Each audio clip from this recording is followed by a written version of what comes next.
The year was 1756. India was not yet a single nation, but a mosaic of kingdoms and rulers, each watching the others with suspicion. In Bengal, the richest province of them all, a young Nawab named Siraj-ud-Dowlah had just risen to power. He looked toward Calcutta, where the British East India Company had built its great stronghold, Fort William. Once the company had been only a trading power, but over the years, its warehouses had grown fat with silk and spices, and its cannons pointed outward like the teeth of a predator. The Nawab demanded they stop their fortifications, but the British refused. So in June of 1756, he marched with 50,000 men. The company garrison inside Fort William numbered barely 1,000. And even among those defenders, loyalty was fractured. The governor fled aboard a ship before the fight was even decided. Those who remained were left leaderless, staring down an army they could not hope to repel. The siege was merciless. Cannon fire shook the walls. Fires spread across the bazaar. Civilians fled in boats across the Hooghly River. By June 20th, the fort's defenses collapsed. The gates splintered, and the Nawab's army poured in. Fort William and Calcutta itself had fallen. That night, more than 100 survivors, soldiers, traders, clerks, and civilians who had failed to escape were rounded up and marched across the courtyard of the captured fort. They were herded toward a guardroom, a simple stone chamber built to hold perhaps 2 or 3 men at most. 14 feet long, 8 feet wide, with only 2 narrow barred windows. 146 people were forced inside. The door slammed shut. The iron bolt turned. And with that, history gave the place its name, the Black Hole of Calcutta. At first, the prisoners believed this was temporary. A mistake, perhaps. Surely, they thought, someone would soon open the door and move them elsewhere. But minutes stretched into hours, and the air inside grew heavy. The June night was hot, and the press of bodies shoulder to shoulder was unbearable. Sweat poured down their faces, their clothes clung to their skin, and the room became an oven. The cries for water began, at first pleading, then desperate. Men pounded on the door with their fists, calling to the guards outside. A single skin of water was passed through the bars, but it sparked violence inside the cell, as dozens fought for even a drop. The stronger men pushed their way toward the narrow windows, clawing for air, crushing the weaker beneath them. Friends turned against each other. As the night deepened, panic consumed them. Some tore at their shirts, fanning themselves. Others screamed for mercy. The guards outside mocked their cries, laughing, refusing to open the door. By midnight, the first deaths came. Men collapsed where they stood, their bodies trampled underfoot in the chaos. The stench of sweat, vomit, and blood filled the air. Those who remained upright prayed or cursed, gasping for breath. Some begged God to spare them. Others cursed the officers who had abandoned them to this fate. John Zephaniah Holwell, one of the prisoners, later wrote of the horror. How the air seemed to thicken into poison. How every breath burned in the lungs. He clung to the bars of the window through the night, his face pressed for any trace of air. Around him, men screamed, then fell silent. By 2 a.m, dozens were dead. By 4, most had collapsed. The cries grew fewer, weaker, until only groans remained. At dawn, when the door was finally opened, the guards recoiled at what they saw.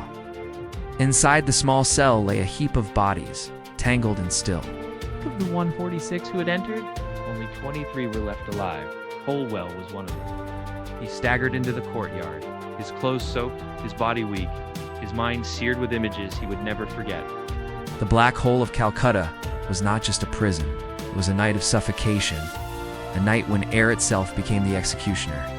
When the survivors stumbled out of the black hole at dawn on June 21, 1756, the nightmare was far from over. They were broken men, some delirious, some too weak to stand. Of the 146 who had been crammed into that cell, only 23 lived to see daylight again. The rest lay piled on the stone floor, their faces frozen in agony, their limbs twisted where they had fallen. One of those survivors, John Zephaniah Holwell, would become the chief witness to what had happened.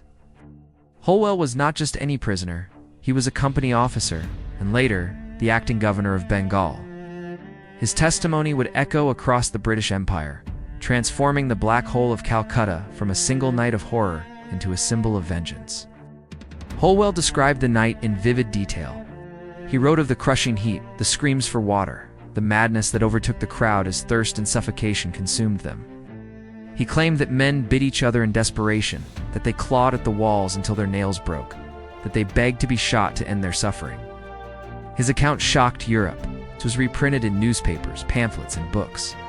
The image of British men and women dying like animals in the darkness became a rallying cry. Within a year, the British East India Company had returned with reinforcements. In January 1757, they retook Calcutta. By June of that same year, they defeated the Nawab of Bengal at the Battle of Plassey, a battle that marked the beginning of nearly 2 centuries of British rule in India. And throughout it all, the Black Hole was invoked as justification. But was Holwell's account entirely true? This is where history and legend blur. Well insisted that 146 prisoners were locked inside and that 123 perished. Modern historians question those numbers. Some argue that the guardroom itself could not physically have held that many people. Others point out that Holwell, eager to justify British retaliation, may have exaggerated the scale of the tragedy. Yet even if the numbers were smaller, even if the dead were dozens rather than over 100, the horror of that night was real. Men died in agony, trapped in a space too small to breathe, while guards ignored their pleas. For the British, though, the Black Hole became more than fact. It became myth. In London, sermons thundered about barbarism and divine justice. Politicians used the event as proof of the need for harsher rule in India. Writers turned the Black Hole into a symbol of Eastern cruelty and Western victimhood. The narrative was clear. Britain was not just trading in India, it was bringing order, law, and civilization to a land that had proven itself savage. For Indians, however, the story carried a different weight. Some saw it as negligence rather than malice, that the guards had not understood the danger of cramming so many into a small room, that it was not deliberate cruelty but callousness. Others dismissed Holwell's account as propaganda, designed to stoke fear and justify conquest. Over time, the Black Hole of Calcutta became less a historical event and more a battlefield of memory. In 1901, the British erected a grand memorial in Calcutta to honor the dead. A tall obelisk stood in the center of the city, inscribed with Holwell's account and the names of the fallen. For decades, it loomed over the square, a constant reminder of British sacrifice. But to many Indians, it was a provocation, a monument to empire's arrogance. After independence in 1947, the memorial was removed. Today, only a plaque remains, a quiet marker of a night that once shook the world. And yet, even in absence, the story lives on. The term black hole itself has entered our language, used now to describe anything that swallows light, air, or life. But before it was a metaphor for space or despair, it was a real place. A locked chamber where men gasped and clawed in the dark, where dawn came too late, where life was smothered not by swords or bullets, but by the slow theft of breath. The Black Hole of Calcutta reminds us that history is not always about battles and victories. Sometimes it is about the silence of the dead, the suffering of the forgotten, and the way memory itself can be used as a weapon.